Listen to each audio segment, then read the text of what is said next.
My packet.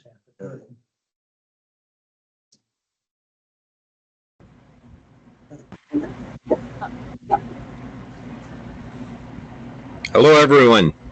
Hey, Jim. How's your weather? It's beautiful. I'm sitting outside at the table and it's about 82 degrees and beautiful out here. Well, I think that's a little warm, but that's okay, as long as you're enjoying it. I'm in the shade.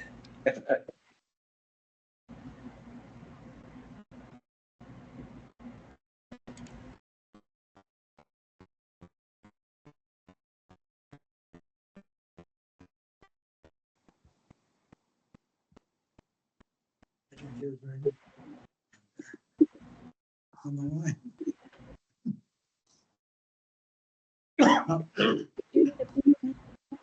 I got a little pencil.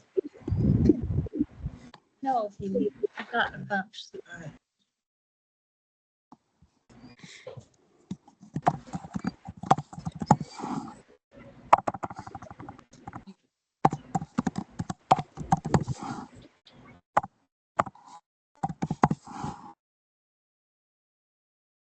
Bit noisy.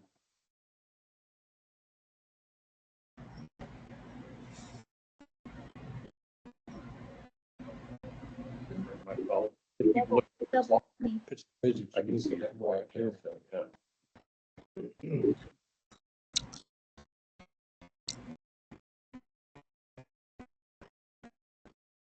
Oh, cool.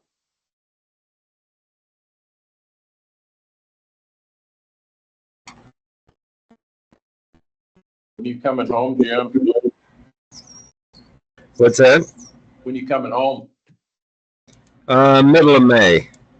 Oh,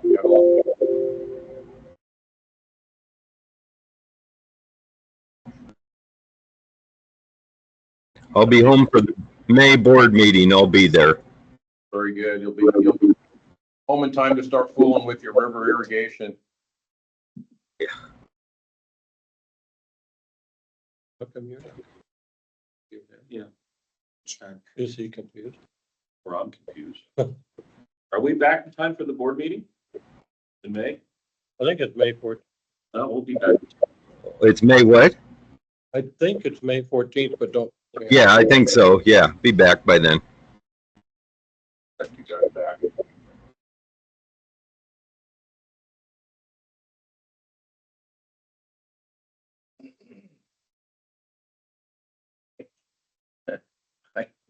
I'm getting a sore neck from looking over my shoulder. Just in case any last minute public show up, we don't want to start early. I'm expecting Nauvoo. I'm not expecting Mark Moran. Okay, no, Mark. No, you are expecting her? Yeah, Okay. remotely. Oh, on the, okay. Moving in.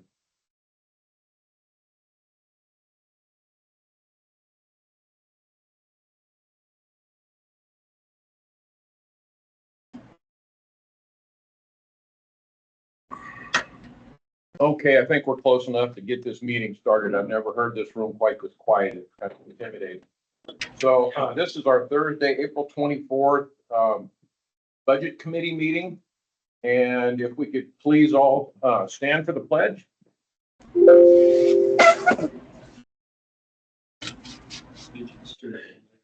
United States of America and to the republic for which it stands, one nation, under God, indivisible, with liberty and justice for all. Thank you.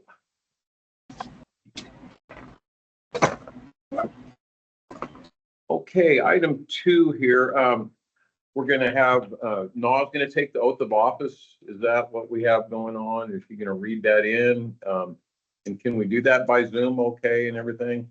She's not present, so maybe we can save that for later. Save it for later, okay?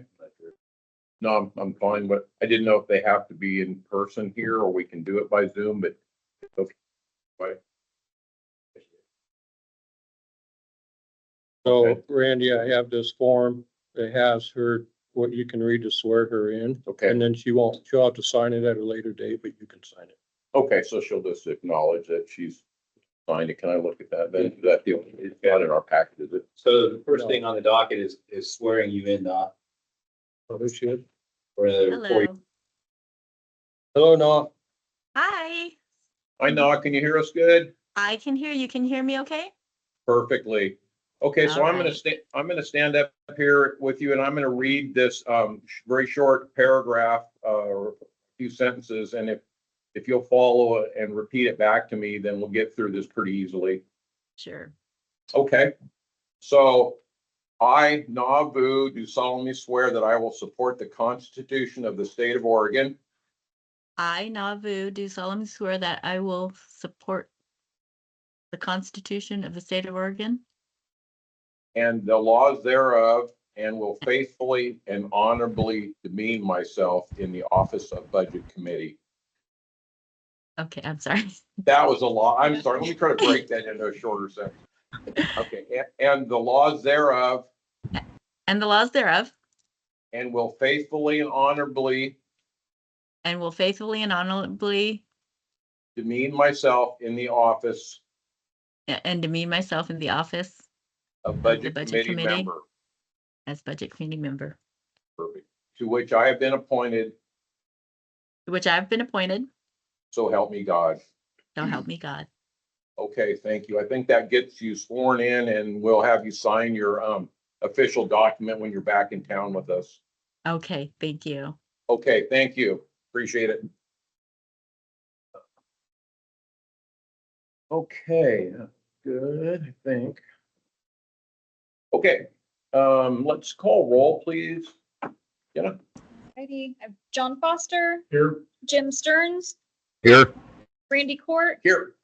John Ellis, Here. Craig Berry, here. Navu, Here, Jerry Gay, Here. Mark Moran, and Cliff Bean. Here. Thank you. Oh, Rick Missing anybody? Dennehy, Yeah. yes, Got all of them? Got the whole crew? I hope Okay. so. Here. Yeah, I'm here. Okay, thank you. Okay, let's move on to item 4. This is always a little tricky for me to get through this, but I'm going to do my best. So this is the election of our officers, our Budget Committee officers for the year, upcoming year. And so the first thing I'm going to ask is entertain a motion to open the election of officers. I move we open the election of officers. Thank you, Craig. Second. Motion and a second. Thank you. Okay, so now we're officially going to elect these officers, and let's start with the president first. So I'm going to entertain a motion to open the nominations for the president of this budget committee. I nominate Navu. Is there a second? Second. Second. Okay. Okay, and then let's go ahead and move to the vice president. Entertain a motion to nominate a vice president for the board. Budget Committee Board. Nominate Jerry Gay. Gary, very I'll good. second. Jim, that was a second. Yes, Thank you. And now let's open the nomination for the secretary position.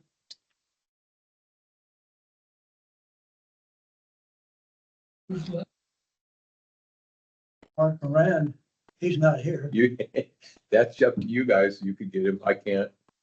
Mark Moran. Okay, Cliff nominates Mark. I'll second that. And a second, John, thank you. Okay, now I entertain a motion to close the elections of officers portion of the packet. I'll make a motion to close the elections. Thank you. I'll second. And a second, thank you, Craig. Okay, so now, you got yourself in hot water by being president, because this is where I normally turn the meeting over to you to run the rest of this meeting. Do you have, I mean, there's not a lot. You have, the budget message is coming from people here. okay. On all those positions to vote them all in. Um, We got nominations, but maybe we need to vote. nominations in seconds.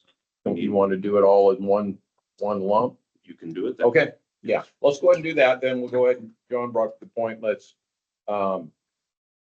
entertain a motion to accept these 3 positions as we had selected them.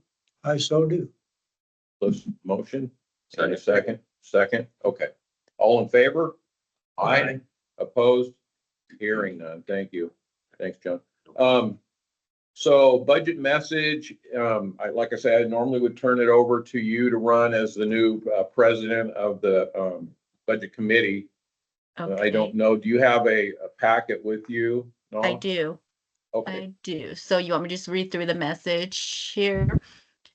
I don't I'll know read if the, we, I'll read the message. No, Oh, yeah, we What- usually let, you can just, walk us through the agenda. perfect, that's, okay. So we've had the, so did I already miss the call to order? I didn't realize I was on late. yeah, that's fine. We caught you up as far as. the- Okay. All right. So we've had roll call and election. We'll move on to the budget message and Okay, thank you. The Okay. first thing I'll say is that, as required, we published announcements of the budget committee meeting in the River Press. That came out April 9th and April 16th. And we also posted announcements on our website, at City Hall, at the post office, and in the front office. The members of the board, the budget committee, and the citizens of Jackson County Fire District 1. The recommended annual budget for the fiscal year beginning July 1st, 2025 and ending June 30th, 2026 is presented as required by ORS 294.426 for your consideration. As required by law, the proposed budget is balanced. You, as the budget committee, have the right to make changes to any section of this proposed document before you approve it. The board of directors cannot vary any appropriations by more than 10% in any fund without the entire budget committee's approval. This budget was developed with input from our entire staff in a conservative approach that tries to slightly underestimate our revenues and slightly overestimate our expenditures.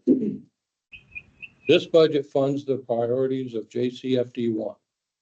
The fiscal year 2025-26 budget includes the following projects: providing employees with a 2.1% cost of living allowance wage increase, funding a 12.7% increase in workers' compensation insurance, funding a 19% increase in PERS, paying for one employee to attend paramedic school, receiving grant funds from Oregon State Fire Marshal to hire 2 seasonal firefighters for the summer, using Oregon State Fire Marshal grant funds to begin defensible space work as part of the Wards Creek Restoration Initiative, funding swift water rescue training for 4 employees, setting funds aside for the replacement of aging HVAC units or other unanticipated repairs, setting funds aside to replace mobile and portable radios that will be compatible with Jackson County's upgraded radio infrastructure. The proposed budget for JCFD1 for fiscal year 2025-26 is balanced at $4,897,399. JCFD1 uses 3 funds to track resources and expenditures: the general fund, local option levy fund, and the capital levy fund. General fund. The general fund is used to record financial transactions. What is that? As it relates to providing emergency medical service, fire suppression, fire prevention, and administration of the fire district. Tax revenues, cash carry forward, and ambulance fees are the main sources of revenue for this fund. The general fund makes up approximately 84% of the total budget at $4,132,550. Personnel services make up the largest portion of the general fund at approximately 71% and includes wages and benefits for the district's full-time employees. Materials and services, capital outlay, transfers and contingency, and unappropriated ending fund balance make up the other 29% of the general fund. Local option levy fund. The tax revenue received from a local option levy must be retained in a separate fund and utilized only for the purpose for which it was approved in the ballot measure. The current 5-year local option levy was established to maintain current levels of service and was renewed for an additional 5 years beginning in fiscal year 2021-22. We will put the local option levy fund out to the voters for renewal in November of 2025. The local option levy fund makes up 9% of the total budget at $417,198. For fiscal year 2025-26, 100% of the local option levy fund will be transferred into the general fund to augment operational funding. Capital levy fund. The capital fund is a type of special revenue fund that is used to record the resources and expenditures needed to finance and maintain the building or acquisition of capital projects that are major expenditure items. Resources can include the proceeds of general obligation bonds, local option taxes, grants, and/or other revenues authorized for financing capital projects. In fiscal year 2014-15, the district established a 10-year capital levy set at 25 cents per $1,000 of assessed value to fund a 10-year capital equipment replacement schedule and to provide for maintenance on the district's facility. Last year, the community voted to extend the capital levy fund for an additional 10 years to 2034. In the last 7 years, the capital levy fund has purchased a Type 1 engine, Type 3 engine, 2 remounted ambulances, and a staff truck. It has also funded interior and exterior paint, flooring, and parking lot repairs at the fire station. In fiscal year 2023-24, the capital levy fund paid the last of 5 payments for the Type 1 and Type 3 engines, the conversion of a storage room into a captain's office and berthing, audio-visual upgrades for the training room, set money aside for the purchase of radios that will be compatible with Jackson County's radio infrastructure upgrade, and set money aside for replacement of aging HVAC systems as failures occur. These items are exactly what the capital levy fund was intended for. The capital levy fund makes up 9% of the total budget at $347,651. In conclusion, this proposed budget meets all federal and state mandates as well as local obligations. We believe this budget will allow the district to maintain the current level of service for the fiscal year 2025-26. Revenue projections used to develop this budget are conservative to ensure that revenue expectations are met, while the expenditures are based upon current actual expenditures and projections. You just got a grass fire.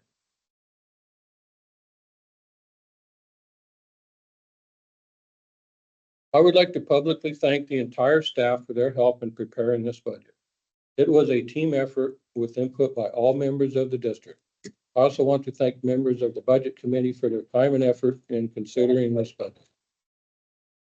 This budget does not require a vote of the people, and therefore your action alone will approve or disapprove this document. Respectfully submitted. That's all. Mike, on the capital levy fund, it's been extended for 10 years and it's up for a vote in November.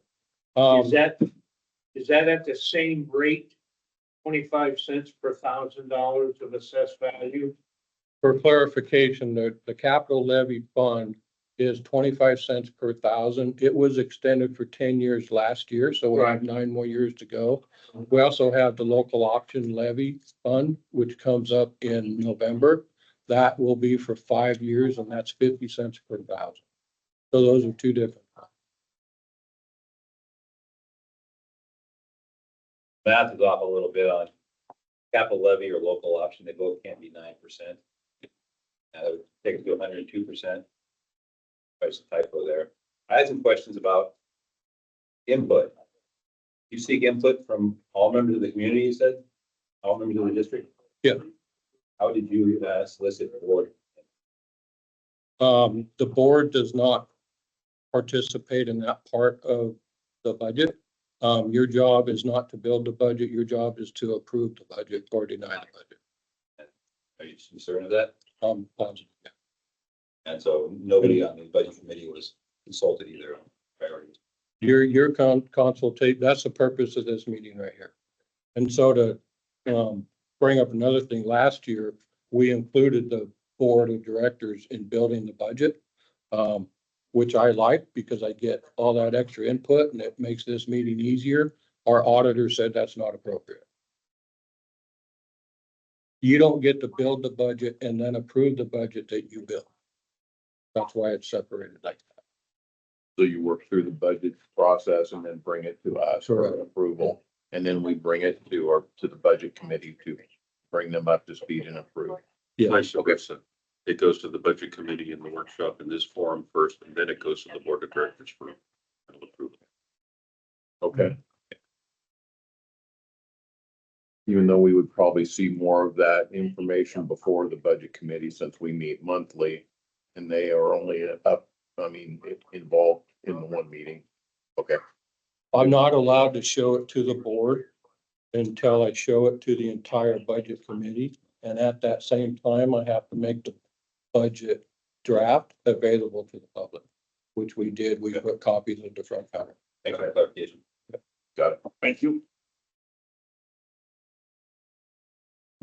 Okay. No, we're ready to move on.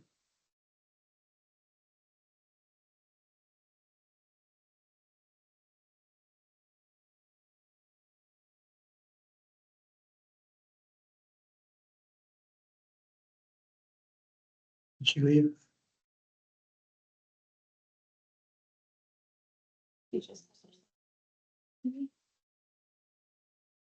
System breakdown. All right, can you hear me? Yes. Okay, I apologize. I thought, okay, so now that the budget message is completed, we can just go straight into the budget review unless there's any additional questions. Will you be going Okay. through that too, Yep. Mike? Thank you, Noah. Mhm. Okay, so you have two documents in front of you that are stapled separately. You have the fund detail and you have the budget summary. So I am mainly going to go through the budget using the fund detail. But we have the budget summary that we can refer to as we need to. I will go as slow or as fast as you like. Feel free to interrupt me at any time and ask me a question. If we go past something and you're thinking about it and you want to go backwards and rehash something we already talked about, please stop me. We will do that. This meeting is for you. Also, you have page numbers at the bottom of both of these packets. So I'm starting on fund detail, which is page 4. Chief, a real quick question. The documents we're working from are the ones that I received at 8 o'clock or so, 8:30 this morning? Yes. Okay, no changes? That's correct. And the only thing we changed this morning was the summary, not the fund detail. So yes. Okay, thank you. Okay, so I'm on page 4, starting with revenue. So the first line is revenue carry forward. This number is anticipated by a spreadsheet we have that works on averages of payroll and accounts payable and some other things throughout the year. And then it uses those averages to anticipate the amount of money that we will spend in the next couple of months. So we came up with $1,355,858. This number is actually a little bit lower than we think it will be. It's a pretty conservative number. And that's because when you work with averages, we made some pretty major expenditures throughout the year that we won't be making in the next couple of months. So we anticipate revenue carry forward to increase a little bit. Going down to Chief? yes, sir. If I can ask a question on that one. If it turns out that we have to repay on that grant for the fire marshal's office to return funds, is this where that money would come from? I would offer that it would come out of unappropriated ending fund balance. Okay. And we, Can I ask? go ahead, Noah. On the budget summary then, why is this not matching? Oh, there it is. I see it. It's in the general. I was looking at the total. I apologize. That's okay. Okay. So moving on to property taxes. Mike, quick question, following up what Jim just said. Should we not have an asterisk or something that reflects that that could be a possible liability? Such as, well, the money. I don't know what you want to do with that. We're going to carry as much money forward in the unappropriated ending fund balance as possible. And then that's where it would come from. So we have a notation for that line item that 200,000 could be obligated in repaying back to our marshal's office. We can do that. How would you like to do that? Just somewhere in our budget, we should reflect that we have that liability. Right now, it's not reflected anywhere. Would we need it actually in the budget document, even though we work through it in the board, at the board level, and we're all aware of that issue hanging out there? Do we actually need it in this document? Well, we would, because if not, we'd have to go back to the budget committee, because that would exceed the 10% that we Which we can do with amended budget, but do we need it hanging in this document? Because it's still an unknown is what I'm saying. It's not a sure thing. The full committee know the situation. I don't understand what Maybe we should have possible liability. timer on what's going on. So in 2022, we was awarded some grant money to hire 2 firefighters for the amount of $726,402. And when I built that grant, I built it based on our most expensive employees, meaning that they have degrees, they're a paramedic, they're a family, so their insurance is the maximum amount. But then the 2 employees that we hired were not our most expensive employees. So we didn't spend as much money as we was funded to spend. In addition, but we spent most of it the first year. The second year, which is this year, we had an employee go on paid leave Oregon for 3 months. So we wasn't paying salary for that 3 months. So we have 1 more year, this budget cycle that we're currently trying to approve on the grant. So we put all this into a spreadsheet, and at the end of next year, it looks like we potentially will have underspent the grant by $200,000.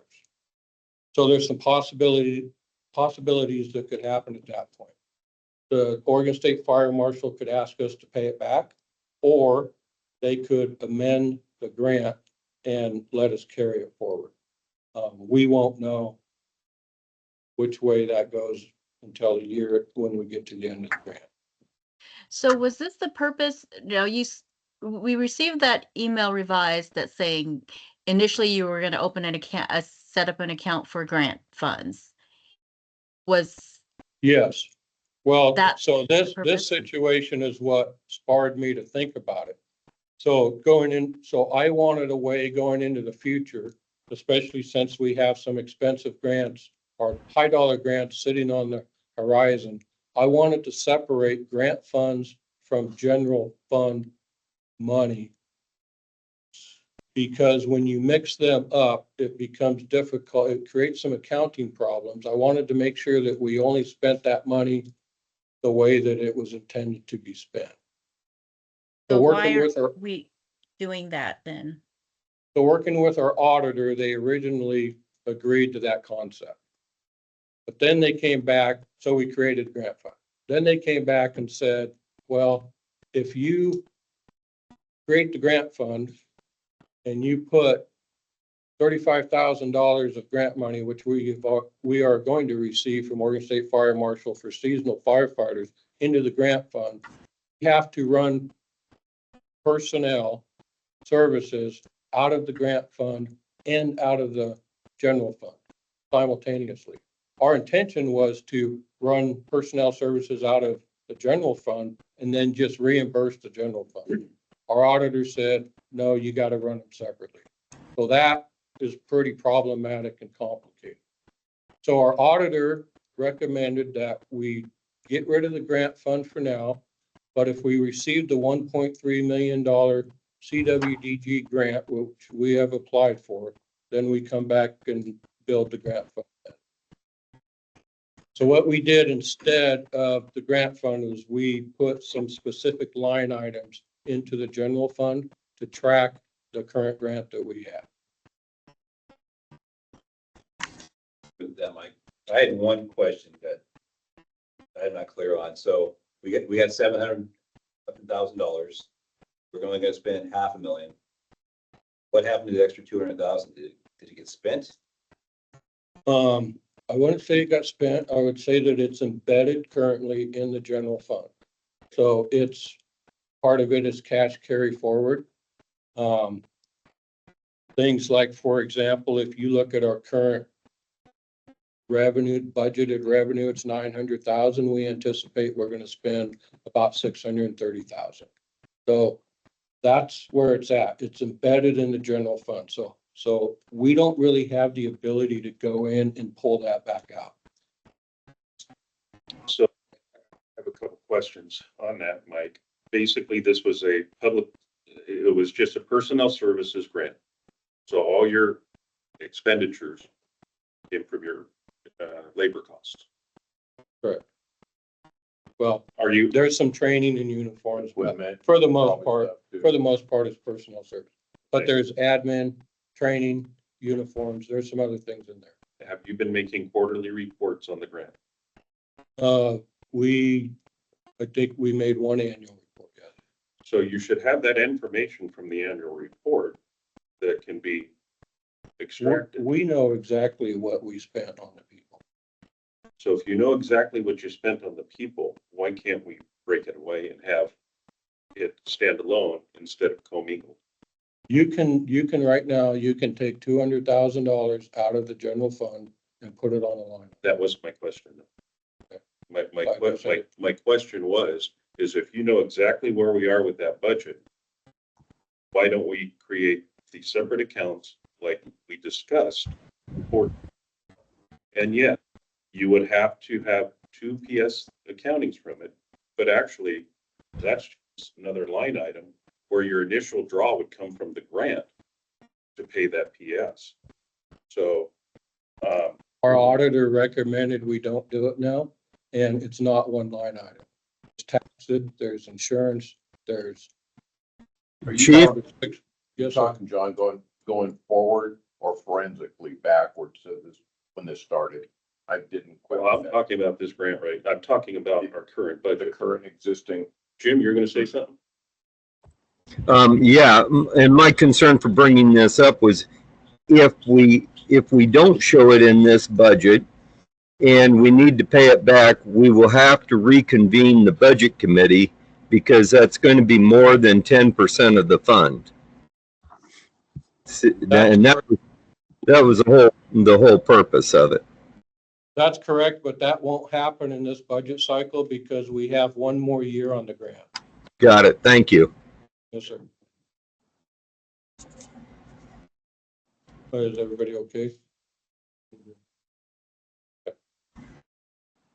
So on property taxes, I'm on the second line, page 4. We anticipated, well, first of all, I'll tell you how we got here.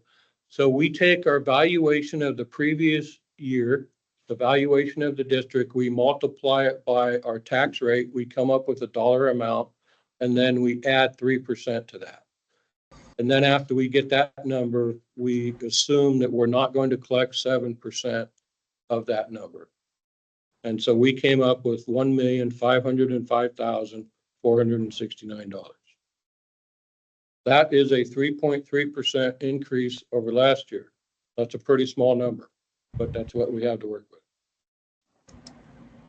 Moving down the page. Ambulance fees, we kept at $650,000. That's where it's at this year, and we're tracking pretty good on that. Mike, can we go back up? Yes, So sir. you went right over grants where you've zeroed them all out. Yet in your expenditures, you have money that you're expending for grants. So showing revenue for grants, yet you're showing you're spending money from grants, which is going against the general fund. So the CWRR grant, which is what you see the line items for, we've already received that money. So that is not going to be shown on the grant line. It is in revenue carry forward. In your opening statement, your letter, the 35,000 we're receiving for seasonal firefighters isn't reflected anywhere. We haven't received that money yet, but when we receive it, we are going to receive it before July 1. So it's going to be in revenue carry forward, not in grants. But you're not anticipating receiving it in the next year? We are going to receive it for next year, but we've been approved and we're going to receive the check in the next week or two. So we're going to receive it before this budget cycle takes place. That means that. But you're not anticipating receiving it at this time next year? I can't do that. I can't make that prediction at this point. If you get it, how will you make the expenditure? We've been approved. We're going to get a check and say this next week. And we have already placed an additional $35,000 in revenue carry forward to reflect that money. And the reason it's not on the grant line is because we're going to receive it before this budget cycle begins. We're going to receive it in the current budget cycle. Okay. And that's going into, that's part of that cash carry forward, the difference there. Yes, sir. Okay. The other grant is the CWRR grant, which you see the specific line items for in the budget. We received that money this year, so it is also in revenue carry forward. Where are we seeing that line? I'm sorry. The expenditure lines now? In the expenditure. Okay. Are you asking me about the expenditure lines for that grant? Yeah, you said the CC grant. If you turn to page 9 of your fund detail, you'll see 4 lines there that begin with CWRR and then different categories. CWRR stands for Community Wildfire Risk Reduction Grant. That's, by the way, page 2 of my documents. I'm on the fund detail, so if you go to, Okay. I didn't know you were on that one. Thank you for the clarification. Now it's making more sense because you have a lot of zeroed out line items with no explanation where those funds were. yeah, I'm on this document. I'm with you there on that, Okay. but I'm just saying, okay. Okay. So we got down to ambulance fees. We kept those the same. Going down to GEMT, we lowered this number to 50,000. This year we received about 70,000 net. We believe that 50,000 is a pretty low number. We're going to receive more money than that, but GEMT is very fickle and we don't know how much we're going to get and we don't know when we're going to get it. So our net was only 70,000? That was close to 110. After the fees had been paid, it's After the fees 70. and dropped it back down. Mhm. So the fees are substantial. They're $30,000. Yeah, I think Okay. it's like 40%. And then the other items on revenue are pretty straightforward. question on Mercy Flight membership fees. Yeah. On last year's budget, we were sitting at adopted at $1,500, and now we're looking at 20,000. What's a significant increase? We separated that out to have, we had revenue and expenditures in this line. We have now separated out the revenue, and then in the expenditures, what we pay to Mercy Flights will be down below. So Which is 20,000, so we're not making any revenue on them at all. we don't really know. We make $5 per member, but the district pays for all of our district members. So it all kind of, we don't make very much at all. So we're showing a $20,000 in the fire med membership, correct? Mercy Flights, Mercy Flight membership, excuse me. And that's up from $1,500 last year. That's because if you remember in the last board meeting, the board meeting prior to the last one, it was confusing how it was showing Mercy Flights. It went negative. And it's because we was tracking revenue and expenses on the same line. So we separated that, and now we're showing it, we're tracking it the way we should be tracking it. So we're showing $20,000 in for Mercy Flights membership fees. And if you turn to page 6 of your document. I see that, and we buy $20,000 worth of Mercy Flight memberships. We bring in about $20,000, but we pay most of it back to Mercy Flights so because it's their. How many Mercy Flight memberships do we buy, or maybe tell me what the cost is of a Mercy Flight membership, and I can divide it into 20,000 and see how many we're buying. I think we have, I guess I don't know the exact number, but What's the cost on a Mercy Flight membership? $56. $56. So roughly that goes into 20,000 a lot of times. We're buying a lot of memberships apparently. Yeah. If you look at page 6 on your document, we expense that money out. So it's a net balance of 0. I see that, Mike, but what I'm saying is I'm having trouble believing we spend at $56 per person, we spend $20,000. Yeah, it was in the last board packet. I did the revenues and it was $20,000 so far this year. does Fire Med, well, that was Fire Med, not just Mercy Flights, wasn't it? No, that was They were Mercy combined. Flights, yeah. So you're saying they're combined, and you're saying they're not combined, which is it? I brought the Mercy Flights. That's just Mercy information. Flights. Is Mercy Flights per family or Could be, Yes. Yeah. Yes, per household. So, figure all that out? so I understand you're showing a net 0, but in reality, no matter what number, we would be receiving a revenue on it of $5 per Yeah. membership. So we do have a revenue from it. Greater than what our expenditure is. Yeah, it's a very small number. I think right now we're, Even though it's a small number, it's Yeah. still a revenue, so we need to Yeah. read what we're truly doing. okay. Yeah, because Yeah, but if you do the math, you're how saying would you- $5. It's 17, you know, you had 1,500 on there before and you're net zeroing. Yeah, well, and this last year we were negative $1,500 coming into this fiscal year because we just made a payment to Mercy Flights. We started out in a negative. That kind of throws off the number to start with too. By year end, you have an actual, A very small action. very small actual. Maybe it's $100. So if it's $100, then we maybe as a district need to look and say, is it worth all of our time to be providing this service? So it's such a trivial amount, but if you want me to reduce the expenditures by a small amount, I can do that. I'm just amazed here. If we're bringing in $20,000 and we're spending $20,000 on memberships, we are buying 357 memberships. I don't think we're doing that. I understand. So how about if we take that 20,000 and we make it 10,000?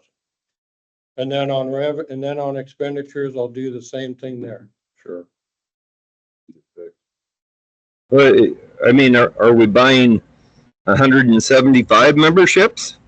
Well, we don't know, Jim. We don't know. How many memberships do we currently have? We We- have almost. You know, it's up 1,000. to the people who buy a fireman membership to tell us if they want a Mercy Flights membership. I thought they were. I got you. I thought, I'm sorry, I misunderstood. I thought that's what we were buying for our employees and members. I thought that's where that was going. I see what you're saying.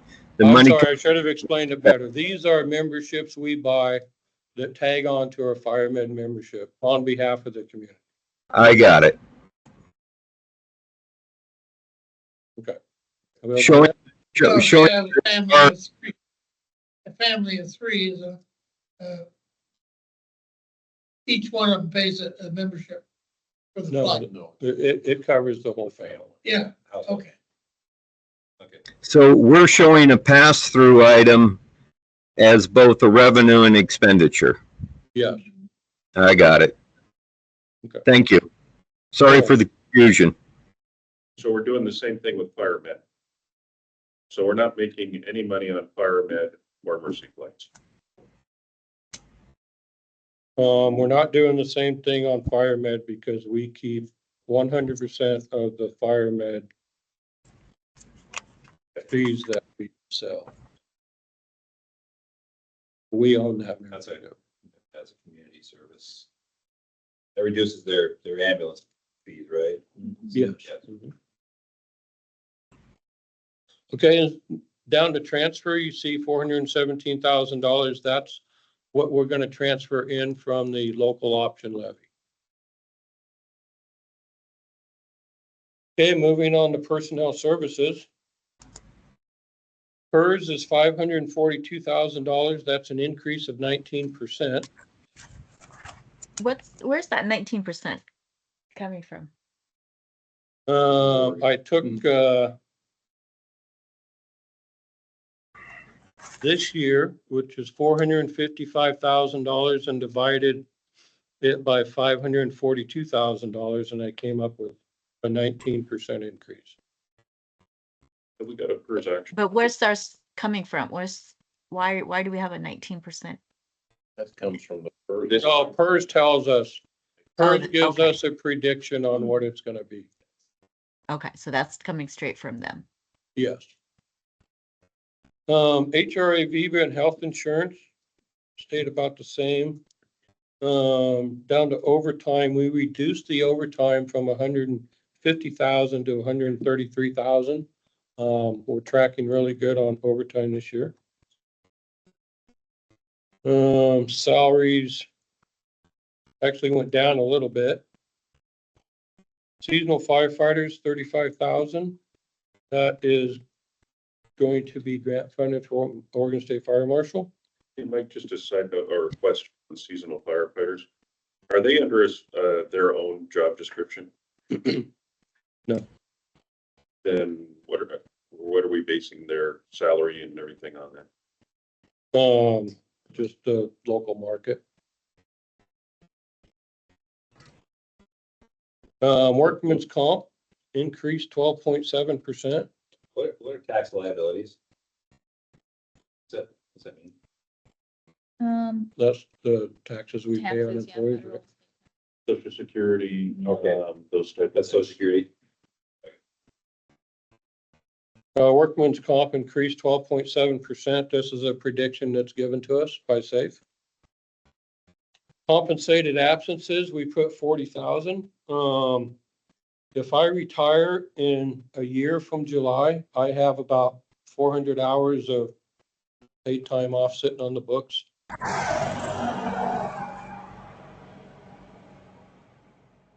And then conflagration is, money we would receive on a deployment, and then we balance that out with an expenditure later in the document.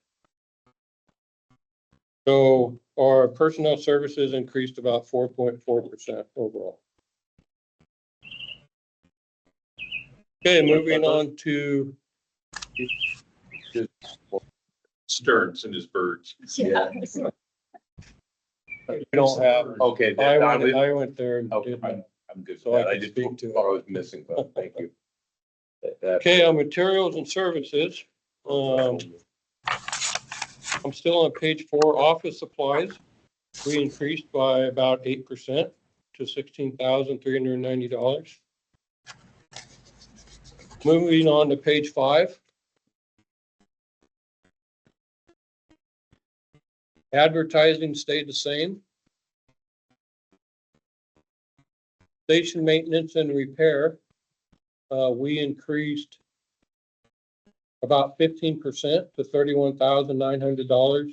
Most of this is a dishwasher, ice machine, refrigerator, clothes dryer, and dining room chairs we have that all need to be replaced.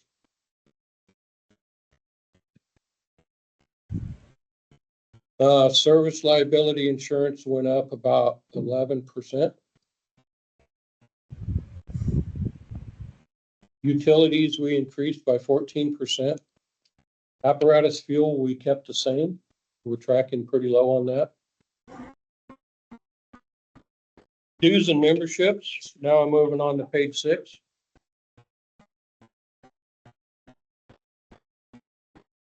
Dues and memberships went up 10%.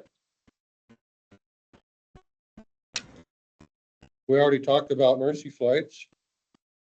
Bank fees stayed the same. Apparatus maintenance and repair actually went down 4%. That's mainly because we reduced, last year we bought a lot of tires, so we're not gonna buy nearly as many tires this year as we did last year. Going back to dues and membership, I know we added OFDDA. Is that the majority of the increase? No, we did have that on there last year. Yeah, So they're just ratcheting it up a little bit? What's the acronym, Craig? Oregon Fire District Directors Association. Okay, thank you. If you look at the top of page 6, you see a Knox license for $584. That wasn't on there last year. But you said it was up substantially this year. 10%. Actually, we have Knox license in this document twice by mistake. So, Can I jump back to the utilities? yes, sir. You said that went up, what, 10%? We increased it by 14%. Okay, I'm just curious, that's power and water? That's power, water, gas, I thought cable. things would be going down with all these LED lights, apparently not. A long time ago.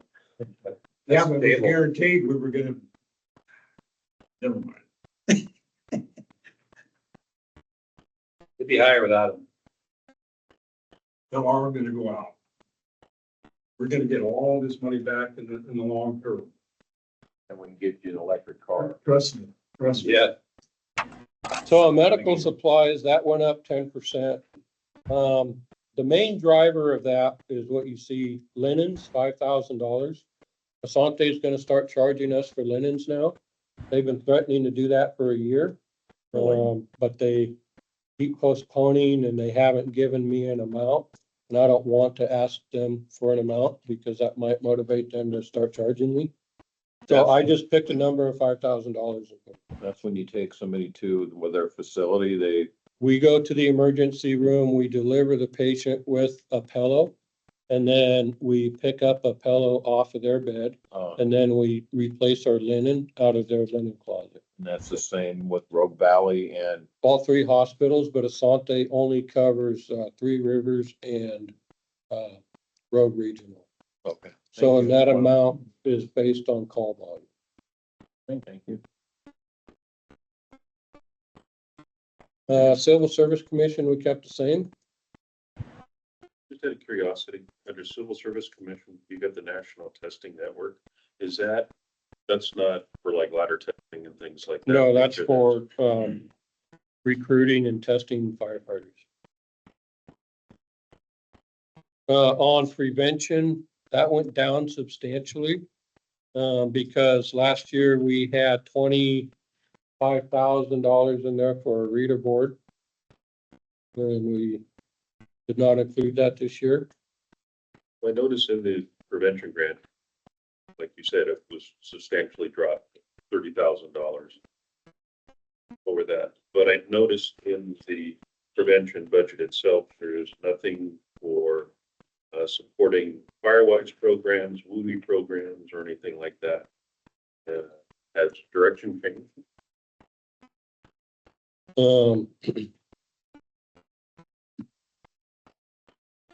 So this year, we budgeted $5,000 for advertising. So a couple of months ago, I told Nikki about that. Then a few weeks ago, she proposed that we do some mass mailings and other stuff with that $5,000. I told her I was no longer willing to spend $5,000 right now because we're short on money. The budget's really tight and I'm kind of in austerity mode. I'm only spending money on things I absolutely have to spend money on, and spending $5,000 on advertising, I didn't view it as a necessity. I see that falling under the CWRR program, but That was in the budget for, that was in our budget for this current year. okay, so you're budgeting nothing for WUI or Firewise. Well, I don't know exactly what those expenses would be. Printing expenses, printing out flyers for residents so they know what their clearances are and things like that. If you were to facilitate meetings, you're going to have people going out and doing WUI inspections, things of that Understood. nature. So what line item would you like me to take that money from? What do you recommend, Chief? Well, it would have to come from unappropriated ending fund balance.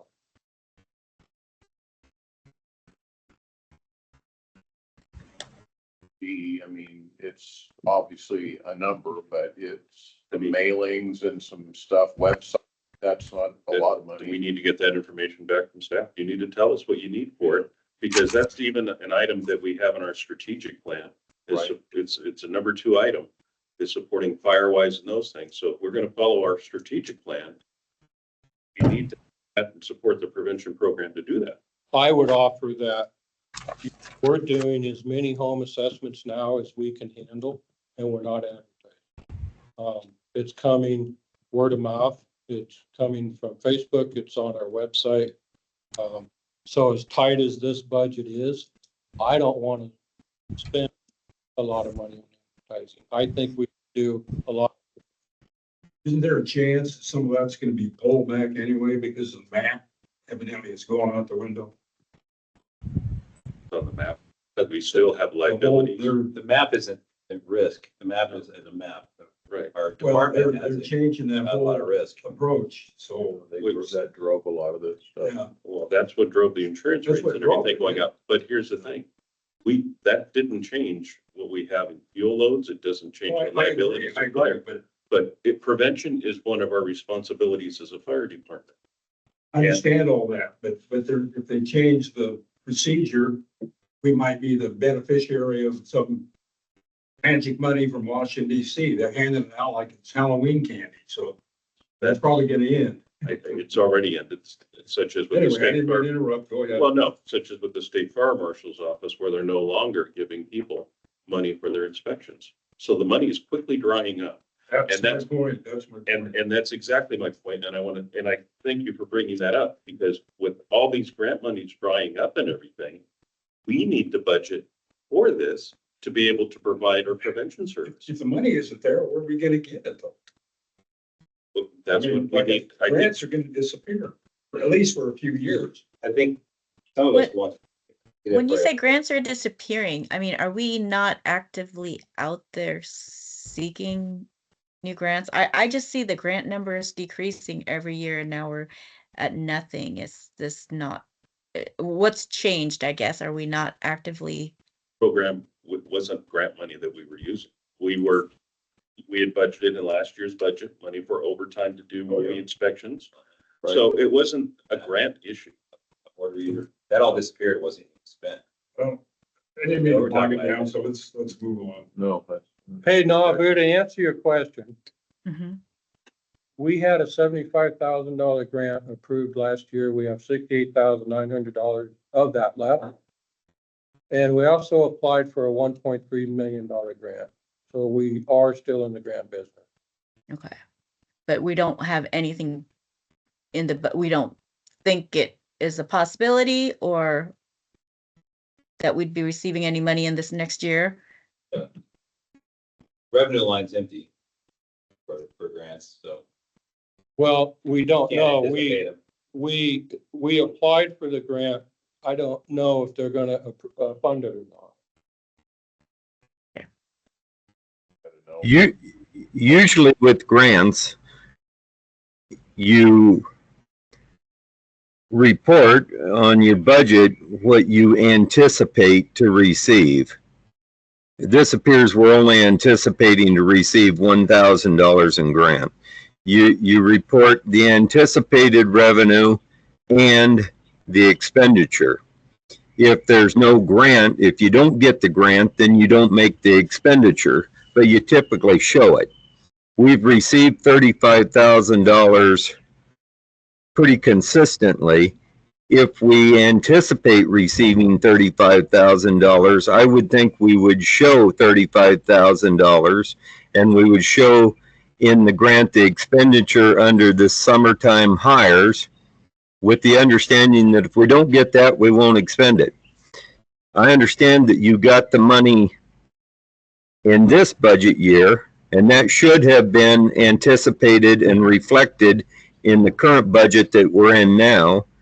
And if you're anticipating receiving money for next year, it should be shown in this budget for next year's expenditures. It looks like we're just, I agree with that too. yeah, and it looks like we're just shutting off anticipation that we'll get any grants. Yeah. The seasonal firefighter, like, Okay, so then with that, what you're telling me, the $35,000 we're gonna get in the next week, I'm gonna show that on grants. And I'm No. gonna take that out of revenue. Just not- That should have been shown in the budget we're currently in. Should have been this last year, and I didn't understand that last year, that we were Yeah. anticipating that last year.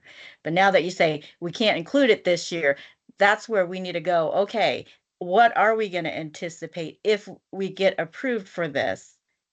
And then that would be in an expense too. We can't just put 0 and then we end up getting it next year and they're like, where was it in the budget? It wasn't, because it's Okay, in so that you past want- year.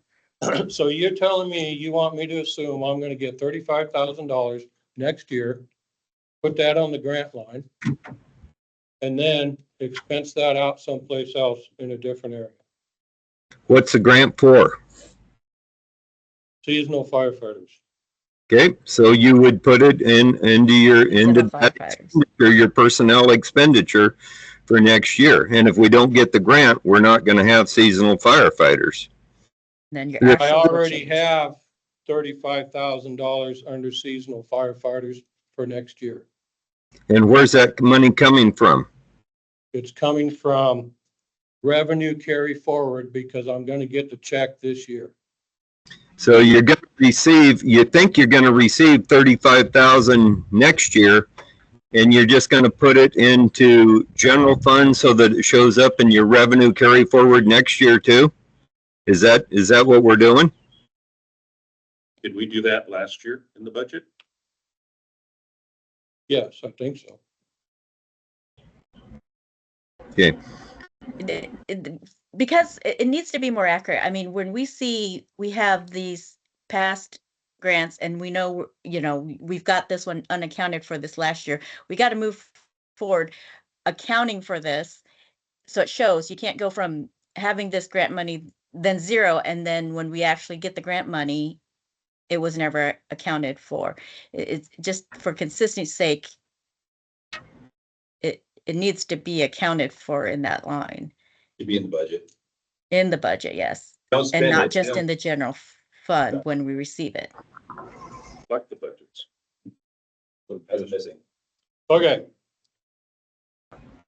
So what you're telling me is I'm gonna reduce revenue carry forward by 35,000. And I'm gonna put $35,000 on the grant line. No, because you already have that revenue. That's gonna, Okay, I understand. So I'm gonna put $35,000 on the grant line. But then down in personnel services, what do you want me to do there? Because personnel services already reflects 35,000 that we're gonna spend in this budget that we're talking about. So do you want me to make that 70,000? That doesn't make sense to me. no. I understand your concept. Okay, We have to consider when we receive the money, and we're not receiving the money in the budget cycle. So we have to show receiving the money outside the budget cycle. Because that's when we receive it. On the grant that we applied for, say the 1.3 million. I could put that on the grant line and then expense it out someplace else, so it zeros. But that throws this budget way out of whack by 1.3 million. Sure, because it's not, it's not Real real money. It was still balanced though. You don't spend it, Correct. but not really. But that makes your budget you advertise to the public look like this bloated, huge number that's irrelevant because we're not gonna get it. Advertise about revenue or other things. Discuss the grants. Well, actually, what you're just saying is what we're doing right now, but just showing it in fund transfers and personnel costs. We're not reflecting that we truly have grants out there. Because right now we're showing we have 0 grants. So everybody's gonna look back at the budget and say, oh, that must be either general fund or some other money that they already have. And if we're coming up to look at increasing our levy, we're not painting a true picture of what we have in our budget. And then my other question is, like I said earlier, Mike, is when we're reporting back to the grant, the people who are giving us the grants, we have to account to them how we spent their monies. So you're saying it's difficult to say that we can't report that information. We I have can to. report that information. Well, then why can't we, if we can report it and everything, then I can tell you exactly what we spent on each employee. But what becomes difficult is when you insert that money into the general fund, it gets spread, embedded within the general fund. So now pulling it out is difficult. Sure. Reporting on how much you spend on an employee, that's an exact number that I can come up with. Once the balance goes into the unappropriated ending balance in the next year, So- it becomes that's, used in multiple places. So for example, we move money over from the local option levy all the time. It's an annual thing. If we would have taken that $700,000 we got for capacity and kept that in a grant and moved money out as we were using it in the general fund, we wouldn't be in this accounting issue pickle we're in right now. That's the idea behind the grant fund. And I'll also tell you that when we got the money for the capacity grant, the first year, we calculated out how much we had to carry forward each year. The first year we carried forward, so 2 budgets ago, 500 and some thousand. That was the line item in the budget. On this current budget we're in, we carried, I think, 310,000. So we anticipated carrying that money forward, but we underspent that amount still.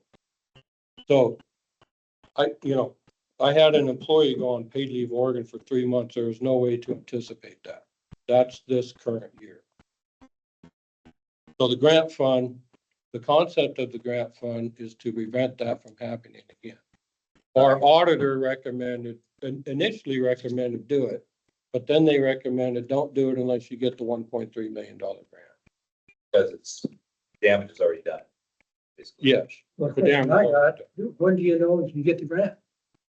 we don't know. We don't know when we'll know. If you put it in there. And it's not coming in. It's not coming in. We're up a creek without a paddle. Okay, back to you, Jim. So the $35,000 that I get next week, right now, is in revenue carry forward as an anticipated. It should show up on our current budget under grant funds. Will it? No. Oh, on our current budget. On our current budget, it should show up as anticipated grant funds. If there, and there should be a line item for it, and you would show that under grants that you received it. July 31st, if we have not expended those funds, then you would calculate it. And right now you can anticipate that you're not going to spend it. Then those unspent funds in those line items would be in cash carry forward. But you budget for what you think you're going to anticipate. What if something comes along mid-year, or early in the next year that you haven't budgeted? Can you amend your budget? I mean, how do you? We have a plug that in? contingency fund. If you're going to spend it out of that year, then yes, we would need to do a budget amendment. And if it's more than 10% of the fund, we would reconvene the budget committee to do that. So when they get this check tomorrow or whatever for 35,000, that goes in the bank, but it gets accounted for under grant funds. It'll show up in that line item. If we don't spend that money in this calendar year, then anything left in that line item goes into the cash carry forward. Okay, so you want me to put $35,000 on the grant line item? No, I don't. Mike, what I'm saying, the grant you receive now should show up in this year's budget under the grant line item. Not the budget we're working on now, but the one we're operating under right now. The 2024, 2025 adopted, but it wasn't in there. It Yes, does not show up on this current budget. had we anticipated last year receiving that, it would be in there and should be in there so that we can say we met. Right now, it's going to look like we received, 3,000% of the line item or something. So for next year, I would recommend that you reflect the dollars you anticipate getting and put next year at this time, when you get that check, it'll go in there. So that's what I'm asking you. You want me to, on the grant line item, you want me to make that say $35,000? I want you to make it whatever you anticipate grant revenues to be. Yeah, and it's a, That'll be $35,000. Well, what Okay, about the 1,000,003? That's further out. That's That is very further out? Yes, unlikely. Less likely. Okay, not likely to be in this next budget year through next June. we, Okay. we try to make a budget as close to reality as we can. A budget's just your best guess at what's going to happen. If you think you're going to get $35,000 in grants, show $35,000 in grants. Understood. And then the other thing is you're going to have an expenditure from the personnel grant for the 2 career firefighters, and you're carrying money over from that to pay for those. Wouldn't you reflect that money because you're going to transfer it from carryover to grants?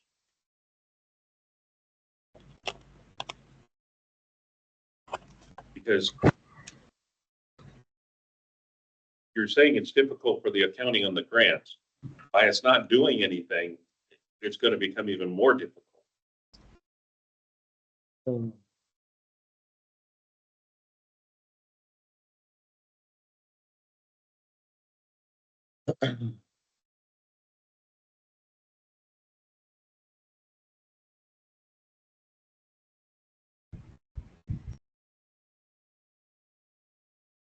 So I'm a little confused by that. I understand your concept.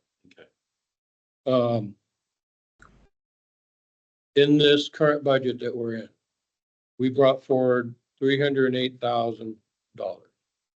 That represents. So we have one more year on this grant, correct? Yes, this next. So I need to figure out what that number is. I don't have it on my head. I'll add it to the grant line. And I'll expense it out of personnel services. That work? That would, yeah, I think that would work, at least it gets it. You know, yeah. Well, Mike, you said, that the 35,000 was included in the, 1,522,144. The first line item, the revenue carried forward. Yes, sir. So that 35,000 would have to be subtracted from the 1,522. The 35,000 that they're having me put on this line is anticipation of a grant that we receive next year. Yeah, but you said that the 35 was included in the 1,522. For this year. Yeah, it's like a yearly grant we can go out for. So you're talking about 2 separate years. Oh, all right. Okay. Anything up there? Are we going back to, You need the light. Oh, yeah. We are going back to page 7, tuition and scholarship. Did we ever have a closure on what we're doing with the prevention budget? I like it the way that it is. So if you want me to change it, then I will listen to your suggestion. Also, I'll tell you that in the CWRR grant, there's admin costs in there that we could use. Really, it's just not about advertising. We are spending, costs as a department to go out and do inspections, to support a WUI program. There's print, advertising is just not gonna, when I say printing costs, it's like when we did the Firewise thing here. You had to have some printing that was done and everything, and that was a concern of where that expense was coming from. So there's nothing outlined in that. Are you just going to absorb it in your admin budget then?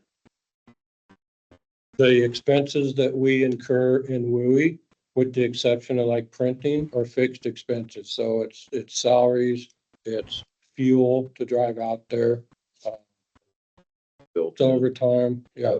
I guess my concern is that because we've been kicking this can down the road for a couple of years. Even if it's not in the budget, we're definitely not gonna do it.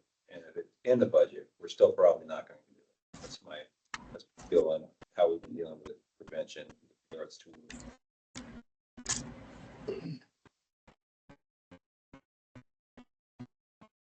But So you what gotta would have you it like in to the do? budget if you plan on doing it. So You gotta have the budget plan. Yeah, don't do it. No, it's not here. Well, but I do, that a lot of it is embedded already in our labor and personnel costs and things of our current officer duties. I think we're doing a lot of work. We are in the face of the public more than we ever have been, by a very substantial margin. So to say that we're not doing WUI is just completely disingenuous. Not saying. That's absolutely not true at all. But the expenses that we incur on that are embedded expenses that we already have. So to break those out and put it on the fire prevention line, I don't know how to do that for you. Well, I wouldn't. Lots of expenses in here. We have $10,000 regionalization study. And we spend $10,000 on WUI, I'd be happy. So if we advertise, you say there's $3,700 for administrative fees that you don't think you need to recoup. If we advertise, we're gonna get busier. We're gonna need overtime. We're gonna need supplies, we're gonna need fuel, all those good things. Those have line items. I would think, $15,000 to support would be a nice middle ground. I would say that at this point, let's move ahead with the budget as presented and let's discuss it at our at our next meeting about possibly creating back that and to get some funds in that are specific for the wildland urban interface work. Whatever you guys want to do, but Well, if we don't do it now, we have $6,900, $7,000 in prevention. Doesn't happen here. Say it's gonna happen at a board meeting. well, no, I just maybe talk about going forward. Do we create some more places to put that money and dedicate it to WUI? You say we have what, Craig, in expenditures for 6,000 The prevention is prevention? Okay. Okay, bank Uh, fee. Bank fee stayed the same. Apparatus, Did we do the student scholarships? oh, no, I see a significant decrease on that. let me get onto the right page here. So I'm on page 7. Tuition and scholarships, I reduced our number of students from 3 to 2. That was based on money, and also I used that money to fund one employee to go to paramedic school. I thought that was a good investment, a better investment to invest in our employee. He's a good employee, been with us for quite a while. He wants to go to paramedic school, so we want to fund that. So those are summer programs, or this year round? No, that's your, This is year round. yeah. And do we have a lot of interest in people interning down here and Not making a really. bit of money? We have a little bit. A little bit? You know, we've had 2 students for quite some time now. If you don't have that third student, are we gonna end up turning somebody away? Yes, if we budget for 2 spots, then we'll only have 2 spots. Hasn't that student program been a pretty cost-effective program? Yeah, I would say it has. And it's been a successful program. But you're comfortable reducing it, going down on the number of students? I don't like it, but that's the fiscal situation that we are currently in. Okay. Okay, on contract services, that actually went down 2%. GEMT fees, 18,000, that's based on a percentage of what we anticipate bringing in. Legal labor and elections, we kept the same.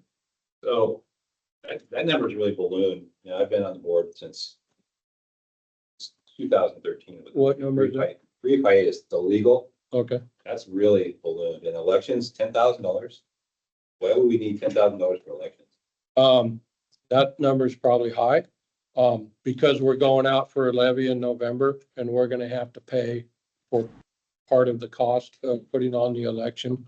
When we went out to renew the capital levy, that cost us $8,000. But that was because there was only a few ballots on the levy, so we had to incur most of the cost. I expect that when we go out in November, it won't be that expensive. But I don't know. There's no way to know. And legal is 5,000. What's I know I see a lot of legal stuff coming through. That money well spent? We pay him like $400 an hour or something? I think it's probably a couple $100 an hour. Yeah. Legal advice is money very well spent, especially when you're dealing with things like employee law and some things that, I got a lot of legal advice on employee law. I got a lot of legal advice on the last, renewing the capital levy. And then again on the local option levy. on when we could go out for it, et cetera. Good insurance. At least it's budgeted. Oh, yeah. We budgeted $5,000 in this current budget, and we have about half of that left. So maybe that number is a little bit high. Okay, training, travel, and lodging stayed the same. Just one moment. I think Okay. we didn't talk about, contract services. There's a $10,000 line item for the regionalization study. Mm-hmm. Does the board support that? We've never had a vote on that. For those of you who don't know, the regionalization study is a study that Jackson County wants to put on to explore funding, changes in funding, especially for smaller agencies like ours. We run into financial trouble because our revenue is going up 3% per year. Our expenses are going up 7 to 10% per year. And now we're at the point, year after year after year, now we're at the point where balancing the budget is extremely difficult. And you can see that we're making very substantial cuts in the budget. So the regionalization study goes out there and looks at things like mergers, sharing equipment, sharing things to give us ideas for moving into the future. I think the study costs about $150,000, and we were trying to get Jackson County to pay for some or all of it. In fact, I just went to a funding meeting with the Board of Commissioners, and I haven't heard the results of that. So it's possible that it won't cost us anything. But if that doesn't get approved by Jackson County for funding, our share of that study is $10,000. The reason I think we should pay for that is because we are exactly the agency that needs different funding opportunities in the future. So this regionalization study will benefit us as much or more than anybody else in the county. Well, perhaps I've seen other studies, we had the, culture or whatever the morale that we paid for, and that was thousands of dollars, and I never saw anything come out of that. So That was the SDAO one that they brought people down. That was the organizational study. the organization said, yeah, Okay. nothing really came out of that. But this regional station study, the intent of it is to be absorbed by Fire District 3. I mean, I don't know how to say it any more clearly. That is what they're looking at, possibly Shady Cove as well. And I think the voters of this district need to be involved with that. The landowners of this district need to know that they could potentially lose the identity of the Roque River Fire District. It would go before the vote. And potentially lose the ambulance service that's dedicated here, potentially. So, Unfortunately, Fire District 3 has the most money of anybody because of their industrial base. And they're the only they're not a small district, but they're the only really solvent district because of that. And we're just the opposite. We're a lot of retired seniors and not a tax base that matches that. And I'm not supporting that we merge with them either, but just looking at it realistically. In last year's budget, we budgeted, I believe it was 5,000 for membership in with the Alliance. Is the Alliance not doing that this year? And is the only thing just the budget for this study? The 5,000 we put there's no membership fee. It's free. We just put money on a line item in case we was going to share money on advertising or whatever. they sent us a bill once for like $1,500 and Say it On the again? first time. yeah, they sent us a bill. It wasn't free. Oh, well, that It was, wasn't 5,000. when we first started, they had a business manager that kind of guided the process, but he's no longer there. So membership on the Alliance is free. That $5,000 we put on a line item previously in case we had expenses, but we didn't have any. So, okay, that answered that question. Thank you. Okay, are there, can we move past contract services? So GEMT fees, we put 18,000 there. That is based on a percentage of our expected revenue. And that it stands for again. Ground emergency medical transportation. Caught me on a good one. We already talked about legal and elections, training, travel and I'm lodging. sorry. Can I ask, Go what ahead. did you say? You added GMT fees based off a percentage of, The GEMT fees are based off a percentage of the predicted revenue from GEMT. okay. So, if I'm looking up here, ambulance EMT, is that what that is?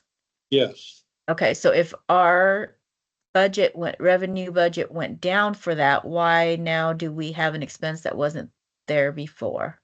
Because it wasn't being accounted for. It's a new. We Okay. wanted to see it because we were getting Oh, revenue, okay. but we had expenses, so that we asked it to see it on 2 lines. Thank you. Okay. How long has that been in a thing? 3, 4 3 to years? 4 years. Yeah, it's fairly new. Okay. Thank you.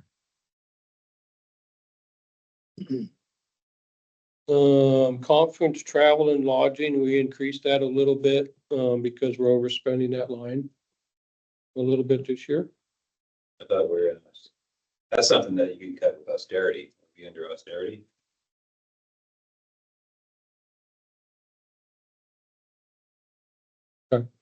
Yeah, I put it out to who wants to go to conferences. Uniforms went up 5%. I go back to the. Sure. Opening, you said you're gonna be doing training for 4 employees in Swiftwater training. There's nothing budgeted for that. SRT training times 4. Thank you. Didn't know what that was. The acronym is Swiftwater Rescue Technician. SR. Okay. Swiftwater Rescue Thank Technician, you. SRT. Station technology, equipment and software actually went down a little bit. Incentives, we kept the same. Apparatus, equipment and supplies went down substantially. And that's because last year we bought some MDTs, which are about $6,000 a piece, but we don't have to buy this year. MDT stands for Mobile Data Terminal. Those are they look like laptop computers that sit in the apparatus with us that connects us with dispatch. Health and safety went up a little. And yesterday I spotted dark safety glasses, $1,000. I should have greatly reduced that number. We're not going to spend $1,000 on safety glasses, I can assure you. The communication contract is a number that's given to us by XO. And the technical service fee is new this year. Technical service fee pays for things they need for station alerting. When we go to the new radio infrastructure, we're going to get away from 2-tone alerting, which is how we get alerted on calls now, and we'll be notified in different ways. That line item sure has kind of been escalating in the past years. I hope it hits the ceiling at some point in there. It probably will. Now I'm on page 9.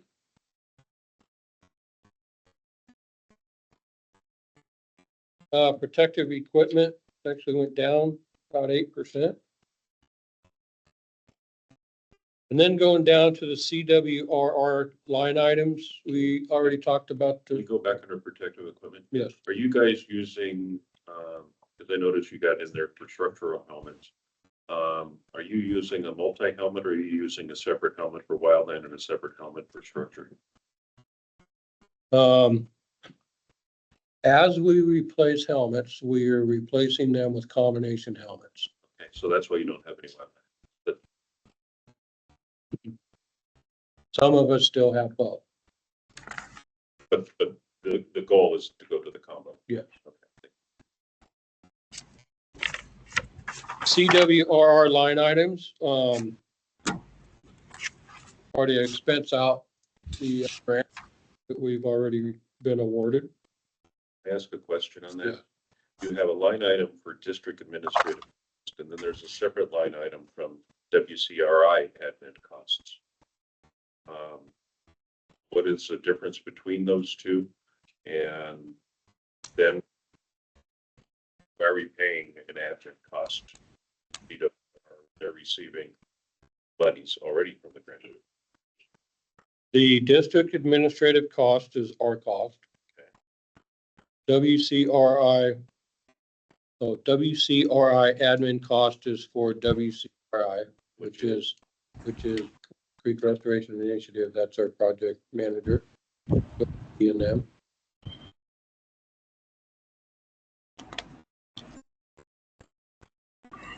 So they're billing us for their admin costs on top of what they're receiving as a contractor for the grant. Yes. They're hiring contractors. And they're paying that out. But they're also receiving money as a contractor. They're receiving money for administration. What's that based on? Well, they're receiving $2,400 for the project management. And then on top of that, they're receiving $3,750 for the admin cost. So, And they received like 11,000 earlier on this year's budget. So I guess that's the cost of doing business. I don't know what to say about it, But at what rate? I mean, is there a hourly rate that I'm not sure. would be normal for something like that? Or do they just? So these line items, they wrote the grant based on these numbers, that budget, it got approved. And so now our budget has to reflect those same line items as the grant was awarded. I understand your it looks like concern they're about. double dipping. Yeah, They're taking their piece to administer it. well, then Definitely, but you have to remember, these are grant monies. So all you're seeing here is money that was given to them through. It came from somebody. It came from somebody to get some work done. I'm very familiar with grants and how grants work and everything. But in our budget currently, we don't reflect any of those grant money. So this is a general fund expenditure. And they haven't started any work physically yet. So that's the end of materials and services. Down to transfers and contingency, we have 149,000 in contingency. That's the same number we had last year. We put 5,000 in the capital outlay portion of the general fund for mechanicals replacement on the station. And that gives us an unappropriated ending fund balance of $255,257. That's a small increase above last year. Last year we had 220,000 unappropriated. Is that gonna be less the 35,000 that we talked about moving? I got a little confused with that discussion. The grant line that Jim was talking about. I think it's going to add $35,000 to that for Okay. now, I see and then where it you're may at. come out later. Okay, got it. Thank you. Okay, I'm moving on to the capital levy fund in page 10.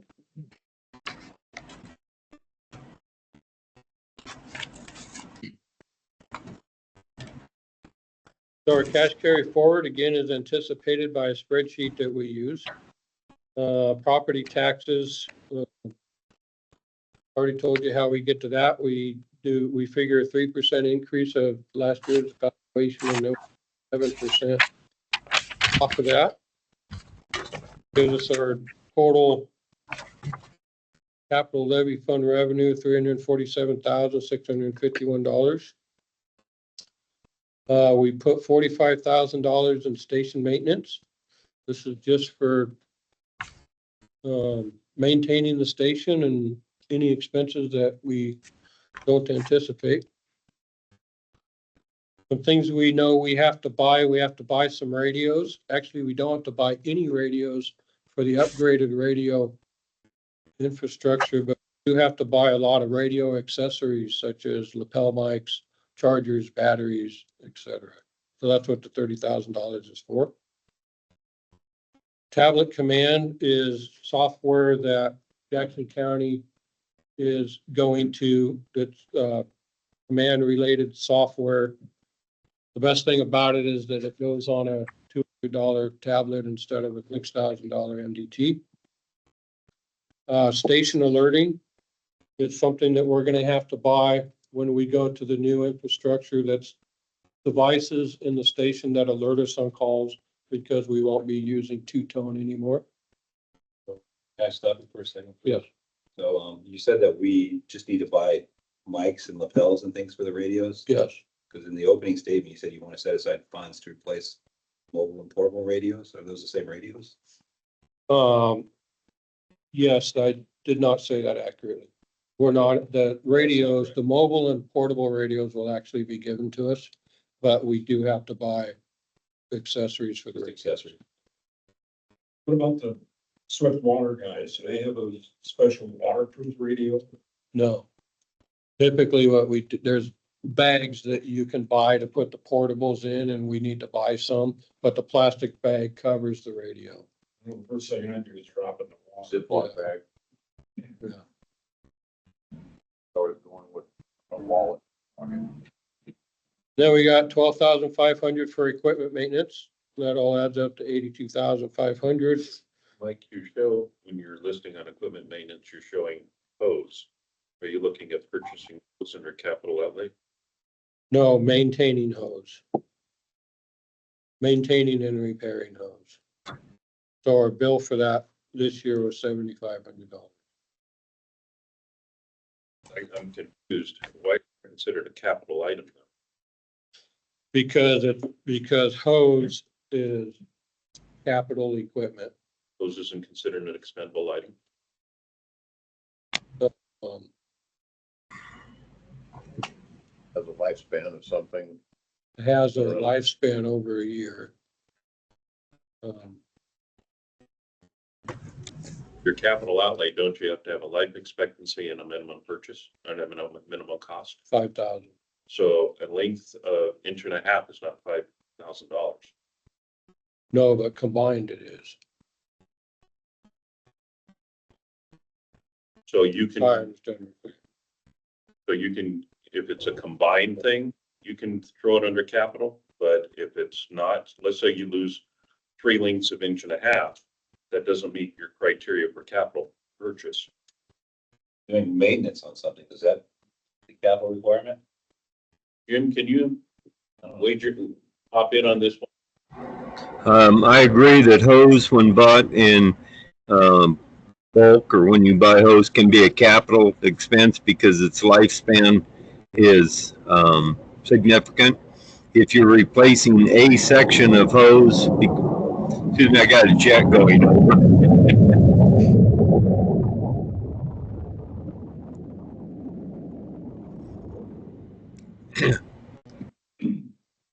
A section of hose would not be a capital expense because it wouldn't meet it. But if you're buying 10 sections or 20 sections with an anticipated life of 10 years, then it would be a capital.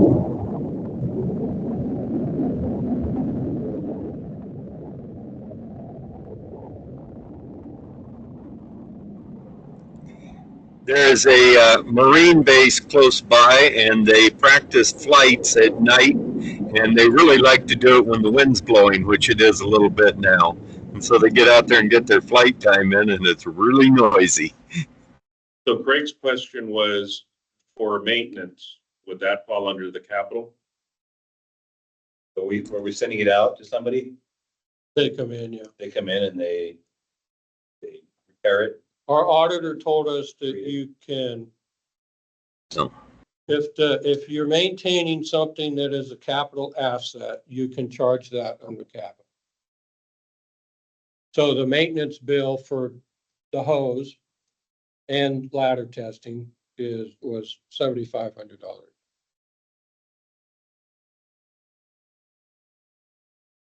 We're okay?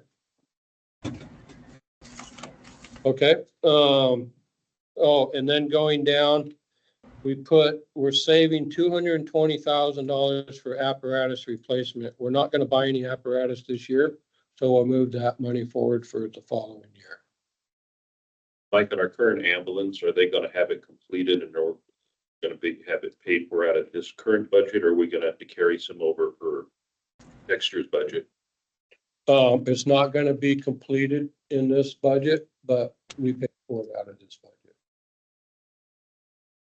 It was agreed to, so I checked with a couple of board members to make sure that was kosher. We wanted to pay for it out of this budget, so I asked them to invoice us and we just paid it.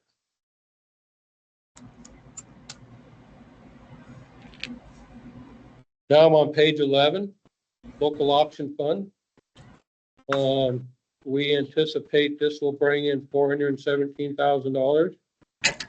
We will transfer 100% of that to the general fund for operational expenses.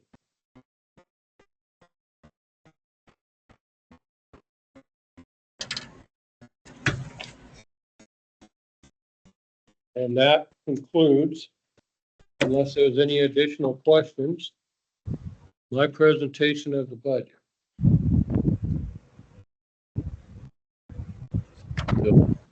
Dog meeting to run still.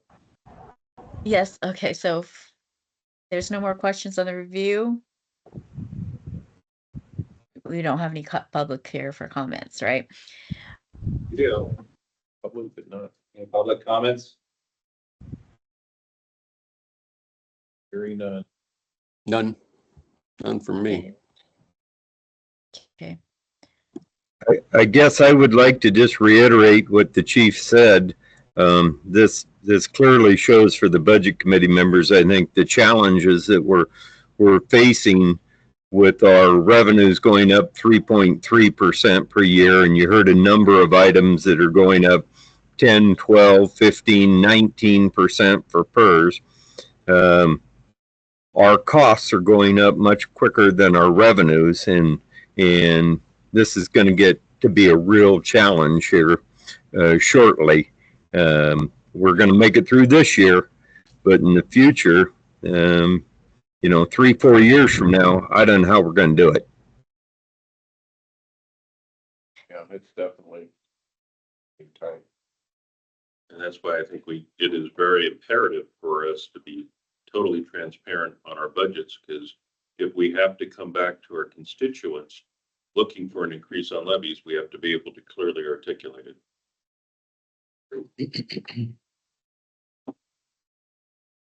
So,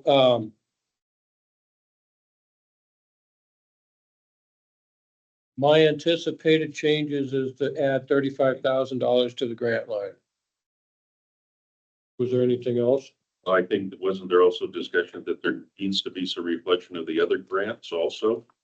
Because you're showing anticipated expenditures from those, so you need to show revenues coming in from those.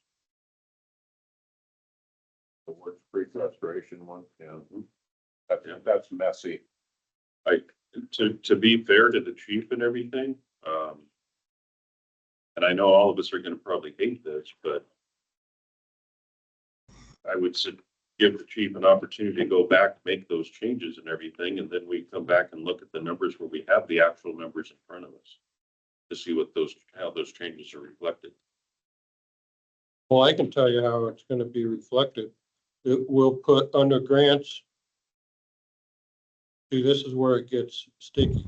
Under grants, we'll add $68,900 for the CWRR grant, and we'll reduce revenue carry forward by the same amount. But that's not exactly how we did it, because that money is in revenue carry forward. We already have it. Two places. Calling it what it is. Hmm? We're calling it what it is. It's not revenue carry forward. It's reserved grant money. I'll do it however you want me to do it, but that's not exactly the way it's a misleading on what's happening. So if you want me to add $68,900 to grants, I'm gonna subtract that same amount from revenue carry forward. Otherwise, it shows us having $70,000 that we don't actually have. So let me know if you want me to do that. When you say it shows that it's 70,000 that we don't actually have, we do have it. It's just you have it all commingled in one fund. It's obligated to. Yeah, because we received that already, right? Yes, Yeah, we have it, it's obligated. Okay, and that was received in this year's, but this last year, right? correct. So when next year comes around, it's gonna be in your actual numbers. In your actual, it will be in grant money, not revenue carry forward. It's grant money we received in actual, right? If we spend it this year, it will come out in actual, it will come out next year as actual expenditure. That was, I don't even What- understand what I said, so I understand the confusion. Yeah, I'm like, what do you mean if we spend it this year? So we got the money this year. Okay, So so we're that will sitting be, on that money. So we're bringing it into this budget in revenue carry forward. It's coming is back why- to the current budget. We're bringing it into this future budget Okay, and revenue carry forward because we already have the money. So if I put it on the grant line, it shows that indicates we're going to receive it again, which we're not. okay, so it was already, Eh, okay, so it's gonna go into the actual, not the, it's not this year's budget. It should have been last year's budgeted. Correct. That's Okay. true. And it'll become last year's actual. Yes. Are you doing what the auditors said, or was that a different subject? That was mainly the grant fund, creating the grant fund. Yes, so we worked with the auditors exactly on that. I don't see how the budget committee can make a recommendation if it's not. You're I'm- not having a final from the board. We could continue. So we have an option of continuing or approving. So I'm not Yeah, sure. so, yeah, so let's make the motion if we want to approve. I'll take my responsibilities back and move forward to either making the motion for approval or continuation of the I budget. have a sample motion here to read. Okay, Somebody wants to approve it. So whoever would like to make that motion, I will hand you this piece of paper. Oh, so they don't have to come up with their own verbiage? Yes. Okay. Well, our options are to approve it with the amendments that you're gonna make, or to go back and reconvene this whole thing at another date. Yes. So I would like to make a motion that we reconvene at a later date with the discussion, the items that we've discussed clearly represented, so we can see what the actual numbers are in the budget. I'll second that. Can I ask a question at this point? Did we advertise a second date for a budget committee? No, Okay. In the future, you might, when you make the advertisement, you might want to do 2 dates just in case this happens. Now we need to go back because the budget committee meetings have to be advertised. So if we do, yeah, you can, when you initially post it, you can set 2 dates and the second date is if needed. But if we didn't do that, then we'll have to advertise for a second budget meeting to meet the advertising requirements. yeah, understood. We have to, and I think we have to advertise 1 week and 2 weeks in advance. Correct? So that puts us out 3 weeks. You want to pick a date? Well, we don't know if that's the way we're going yet. I just made a motion. We haven't voted on it. I second it. There was a second, but we got that as a motion, but other folks have the opportunity to make a motion or whatever too, so. Can I read your proposed statement? Yeah, and I need to be clear on what exactly you're telling me to do with the budget other than the $35,000. Because I don't know, we just talked about the CWRR grant, the remaining amount of that is 68,900. We have that money. So putting that on the grant line item to me is inappropriate. It should be in revenue carry forward, which is exactly where it's at now. So if you want me to do something different than that, you need to explain it to me in detail so I understand it. I think, my opinion is I'm hoping that we showed that as anticipated revenue in this current budget. Okay. So do we anticipate any revenue? Sorry, let me change that answer. I don't see it in there.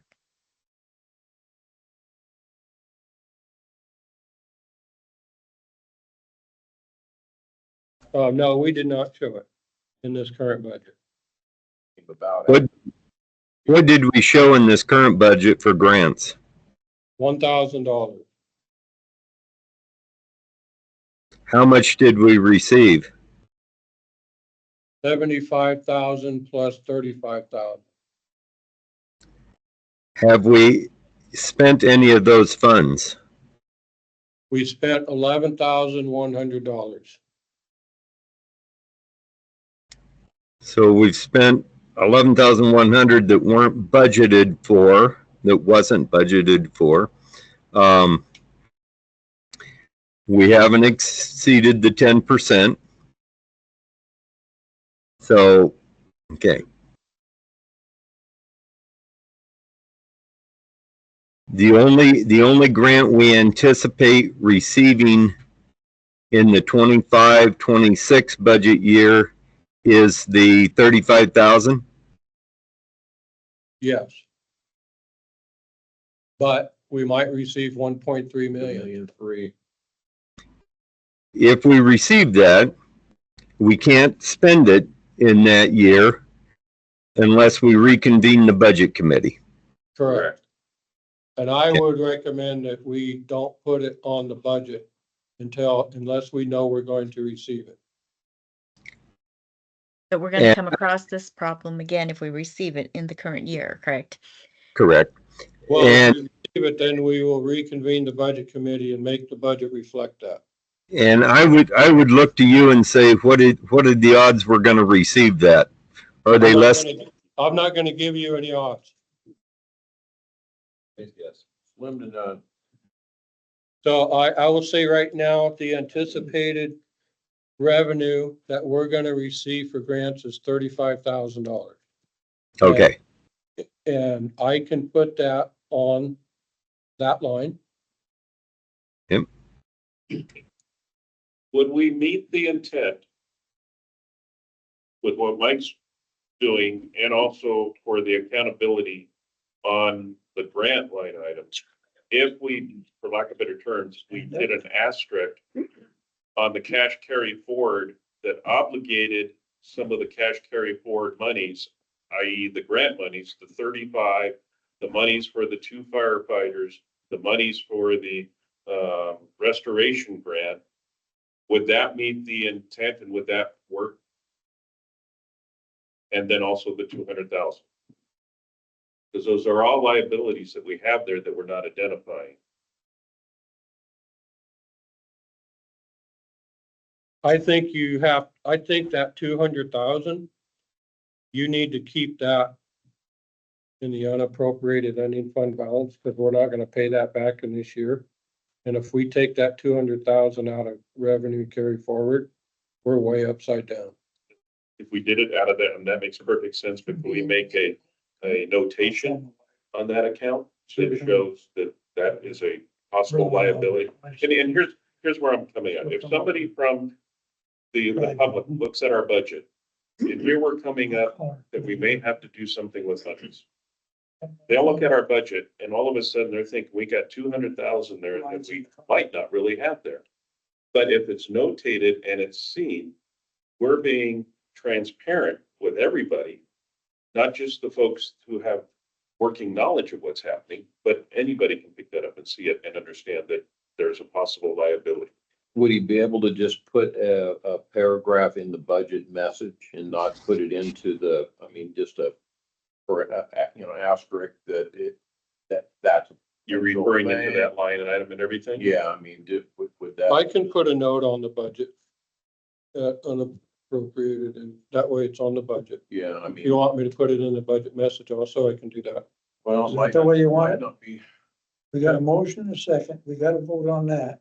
So if you don't like the motion, We let it die. we all vote on it. Let it die. I'm trying to find a way to make it so we don't have to meet again. Yeah, and I would Is appreciate that- if we can. Is that a possibility, or am I being way too optimistic here? I I just don't think we're think real we're quick- all in agreement right now, so I don't know how we can move to approve this. It's still under debate here. Well, first we got to kill the motion. Okay, We got- first, I will Yes. withdraw my motion. My motion is withdrawn. Is your second, Mr. Brown? My second stands, but You got 2 seconds. Well, we can vote on an individual and kill the motion. that'd probably be the way to go. That's the way to go. So what I understand right now is I'm gonna add $35,000 to the grant revenue line. I'm gonna make an asterisk on, Mike, before you go into that detail, we need to bring closure to this. Yes. And then we So, can make a new President, will motion. you please call for a vote? Did you have verbiage I need to read, or can we just go ahead and vote? We'll vote. Just roll call. Let's go ahead and Roll vote. We'll call vote. What are we All right. voting? pick No. What the vote on this was that I had made the motion that we allow the chief to have time to present to us actual numbers format that we all are clearly And understand. no will kill the motion. You say no? Jerry Gay, No. John Foster, Randy Court, No, John Ellis, Craig Berry. Yes, Rick No. Dennehy, Navu, Yes. and Jim Stearns. Yes.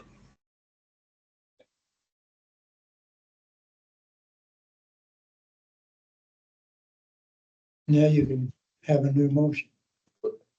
okay, so where I think we're at now is changes that need to be made is $35,000 in revenue under grants. Gonna make an asterisk on unappropriated ending fund balance that represents 200,000 potential liability for the capacity grant. And the other grant that is coming in here in revenue carry forward would be $68,900 of the CWRR grant. If I could make an asterisk, I can make a note on the budget. yeah. So I would like for discussion on that. Is that something that is acceptable in accounting to do? to do, say that again. use asterisks as opposed to line item. Correct. I would say yes, because the money is included in the line item. All you're doing is giving a detail of what some of that money is for. So we thought we were good doing a line item and everything with the grants previously at a board meeting. And then the auditor came back and said, no, we're not. So do we need to have this looked on and reviewed by an auditor to see it's about its legitimacy? Yeah, how to account for that. I don't think you do. The legitimacy of carrying the grant money forward. How you identify it? Having an inaccurate budget. Well, we can't go back and change the preceding year's budget line line items and rework that. We can only rework going forward. I think what we did with the capacity grant in the past is there was a line item with how much we were carrying forward. Is that something we could do for each of those grants? We're carrying forward this much from that Well, grant. that was the original intent at the Okay. board meeting, but Mike just said our auditor said we couldn't do that. No, he said that. Not a No, Wait, it's no, different okay. than that. She was talking about creating a whole nother Fund. budget category, I think. Is that what it was? The money that Yeah. was spent would be messier now, Okay, 750,000. how do we correct it? That's Why what. is it so messy? Grinding through it. We're not gonna correct it. It's done. We made the mistake, now we're living with it. We can't undo it. We have the $200,000 liability that's in unappropriated ending fund balance. And if we have to pay that back, that's where it's gonna come. So the budget we just discussed here, the way it's gonna be, is that all right, or was there corrections? With a couple of changes. Couple of aspects. I think. that's Detail. okay, but I would sign off on it, but it's not the consensus we want to do. Budget committee. Something goes wrong, they're coming after you guys. Or the board president. So give me an example of what you would do. Give me an example of what you would do other than that would make you more comfortable. Maybe then I'll understand it. To have a line item grant section that reflects the current grants. Revenues and obligations, they should balance out. Jim, you got any ideas?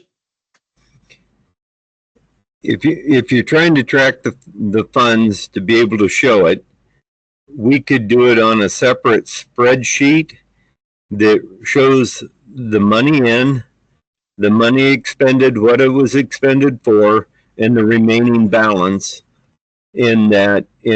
That would prevent you from getting into this situation where we have commingled funds within the general fund and you could track it. I kind of wonder how, did we spend the money or is it just sitting in there? It's sitting. So we didn't actually go on a shopping spree because we had $210,000 sitting around.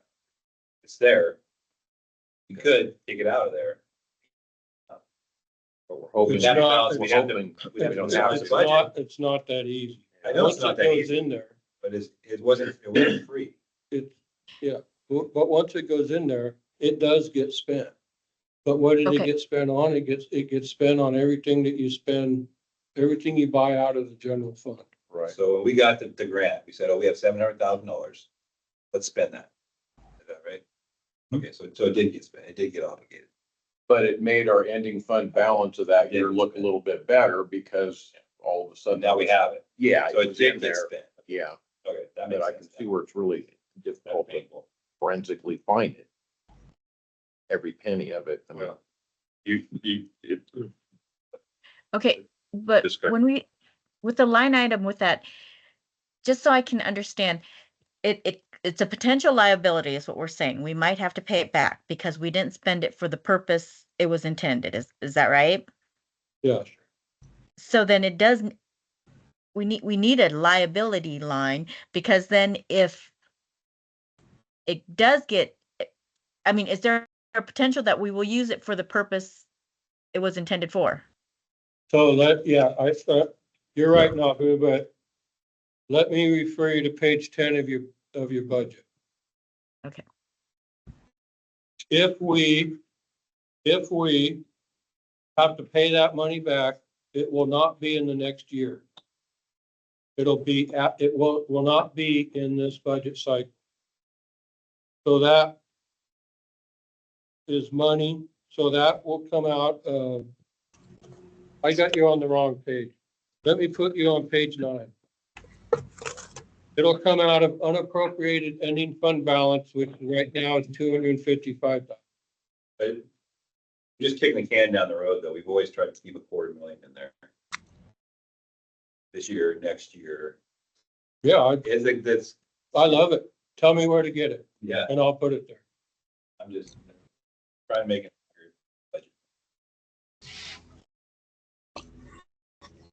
Our problem's gonna be in the 26-27 budget if the requirement's made to pay that back.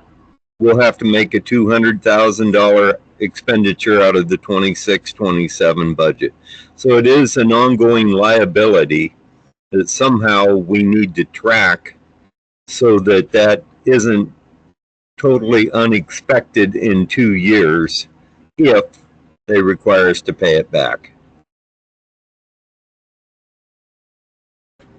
Where do we put it in the budget? We need a correction of the budget here, and then we vote on the whole budget with a correction. So what we need for a correction in the budget? What and fees? I don't think we need a correction because we're not gonna spend that money this year. That means that we're not gonna appropriate it for this year. That means that it's gonna go in unappropriated ending fund balance, which is what that line is for. That number isn't as big as we want it to be, but that's what that is for. We're not gonna pay that $200,000 this year, so that's the money we're taking forward into the next budget. The only money we're going to appropriate is money that we're gonna spend in this budget cycle. That 200,000 is not gonna be spent in this budget cycle, so it's not gonna be appropriated. Right. That's gonna be 26-27 if it happens. Yeah. But I agree that if you want me to put a notation on that line, I'm happy to do that. Could we just put an informational, an asterisk that says, please note, now what we've been discussing. That would be. Yeah, and also put it in your budget I think we message. need input from the auditor because the auditor might not legally be able just to take an asterisk note. He might need to have it itemized. Yeah, I feel like, can we go back and ask? I mean, we're all, I'm okay with that. Have you talked We're- to Rick Brewster on this at all? We deal with Jesse on a regular basis, who works for. Okay. The problem is you had, but we don't have all the information we need tonight.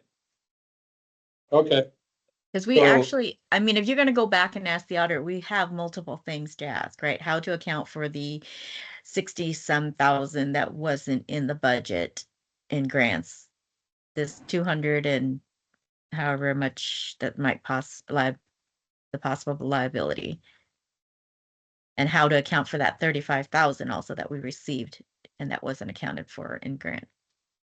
Budgeted grant. Why don't we come up with some specific questions for the auditor? And then the auditor can respond back to the budget committee in writing on what they recommend. And then we've got that for historical data. it's a good idea. Yeah. What he charges for that, I guess what he charges us is well worth it. Yeah, Yeah. because we're dealing with a public budget. And when we're dealing with public budgets, we have accountability and transparency issues we need to be cognizant of. So You have enough information to. So what do you want to do? Make a motion that we So- turn it? we're gonna get direction from the auditor how to account for grant money, anticipated grant money and past grant. I think if this all. I think if Mike's okay, if people can email him if they have specific questions outside of this form, is that okay? Yeah, I mean, I mean, we need to get them up. get up. Is that I'm not in my agreement? charge. Is that agreement or do we need a motion? we would need on this. Yes, I think you're right. So Okay.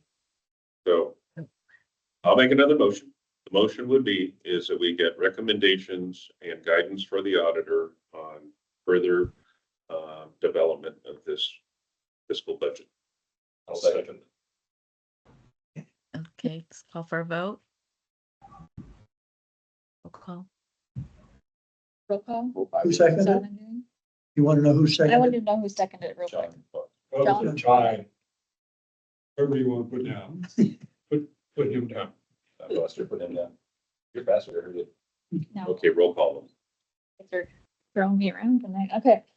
Yes. Jerry Gray, John Yes. Foster, Randy Yes. Hort, John Ellis, Craig Berry, Rick Yes. Dennehy, Nabu, Yes. Jim Stearns. Yes. And I think our question is going to be, we received unanticipated revenues in the form of grants. And some of those funds were expended in this year, but not all. But the anticipation is to spend those funds in the next fiscal year. What's the cleanest way to report that? And how do we carry them over from budget year to budget year? You're right. That's the big one right there. I think a separate question then concerns that 26, 27 potential for the repayment of the funds. It's signed 20 of these, and today I started on that. So I guess we're adjourned then, huh? We haven't. Again, so. You can move to adjourn. Do you want to pick a date, or do you want to do it by email later? By email, yeah. So what's the earliest you said? 3 weeks to get it advertised. We have to advertise 1 week before and 2 weeks before the meeting. So that puts us out 3 weeks. Go ahead, Jim. It would be at least 2 weeks from tomorrow. If you could advertise it tomorrow, it would be 2 weeks from tomorrow.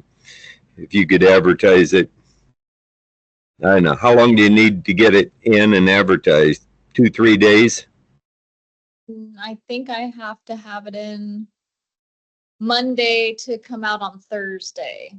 Can I make a suggestion? Can we do it in conjunction with the May board meeting?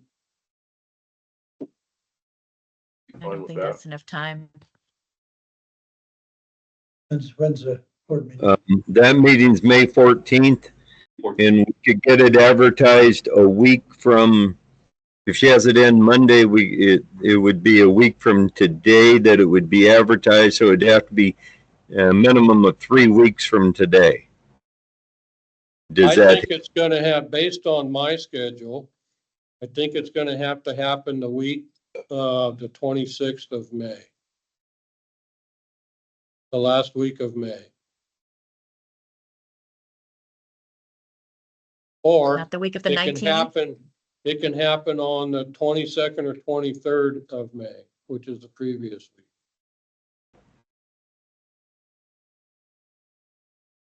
As long as it doesn't interfere with all these retired guys' vacation time. Must be nice. That's for you, Jim. And John. Can you get us all up on that screen? Yeah, you're back by then. Yeah, maybe some I'll more. be back the next board. Okay, we're all pretty rummy right now, so how about if I just fire out some emails and we'll figure it out by email. Sounds good. And Sounds good. then allow the auditor to know he has that time to respond back in writing. I got a motion. Motion to adjourn? I'll second. Okay. Quit reading Robert's Rules of Order. Yeah. in Your spare time. I don't remember him doing that at the barber shop at all. All right, guys, thank you for coming, and yeah, we'll get to see you again. That's from the FFA. Thank you for your time. Thanks for putting it all together. Thank you.